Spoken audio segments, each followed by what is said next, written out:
Nous courons vers un Dieu lorsque nous avons besoin de validation, d'aide ou d'encouragement, car nous croyons qu'il a le pouvoir de nous donner ce dont nous avons besoin. Le moi est un Dieu convaincant car il naît de nos désirs et de nos impulsions les plus profonds. Le Dieu du moi se manifeste par l'obstination, l'orgueil, la désobéissance, l'ostentation, le défi, l'intempérance et en général par le désir de faire ce que l'on veut. Vous ne devez pas y toucher que Dieu n'avait jamais dit. Un Dieu concurrent s'affirmait en suggérant que l'instruction du Seigneur était trop restrictive et devait donc être contestée. Le Dieu du moi est très actif au sein de l'Église aujourd'hui.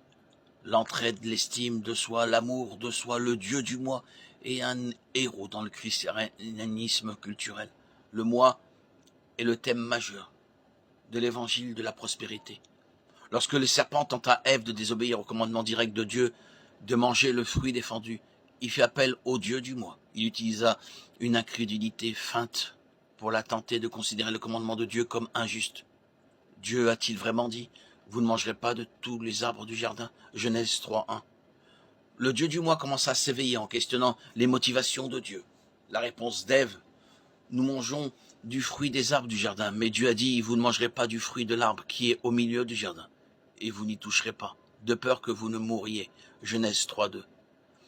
Elle ajouta les mots « Le Dieu du moi surgit en nous lorsque nous pensons que nous savons mieux que Dieu. Nous ne sommes pas d'accord avec sa parole et élevons notre propre opinion au-dessus de la sienne. » Paul a défié le Dieu du moi dans 2 Corinthiens 10:5. Nous détruisons les raisonnements et toute hauteur qui s'élève contre la connaissance de Dieu. Les spéculations et les choses sublimes sont des traces laissées par le Dieu du moi, alors qu'il piétine les absolus pour ériger son propre trône dans nos cœurs. Nous pensons ou disons des choses comme « si j'étais Dieu, je n'agirais certainement pas de cette façon » ou « je ne vois pas pourquoi Dieu ferait ceci ou cela ». Il est sain de lutter avec des vérités difficiles sur Dieu à mesure que nous en apprenons davantage sur lui. Mais exalter nous-mêmes et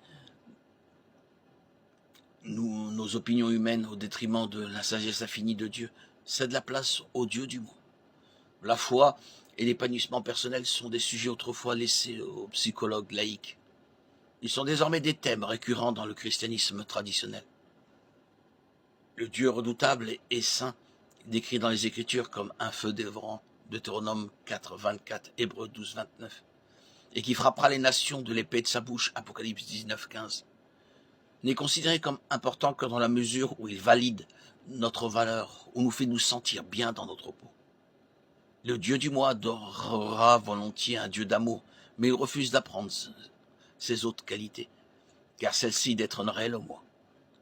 Envelopper le Dieu du moi dans des versets bibliques ne fait rien pour diluer son pouvoir trompeur. Satan lui-même connaît mieux les Écritures que nous, et a même essayé de les utiliser pour tenter le Seigneur. Luc 4:1-13. Les adorateurs du Dieu du moi veulent juste assez de Jésus pour se sentir mieux dans leur peau, mais pas assez pour prendre une croix et le suivre. Luc 9:23. Nous savons que nous adorons le Dieu du moi lorsque nous abordons la parole de Dieu avec réserve. La Bible peut dire une chose, mais le moi voudra autre chose, et nous devons faire le choix, le moi ou Jésus. Jean 6:66, Matthieu 6:24. Nous luttons tous parfois contre la chair. Romains 7 a été écrit pour nous aider à savoir que nous ne sommes pas seuls dans cette lutte. Mais lorsque suivre le moi est un style de vie, nous avons un faux Dieu. 1 Jean 3:9. Quiconque espère ainsi en lui se purifie comme lui-même est pur.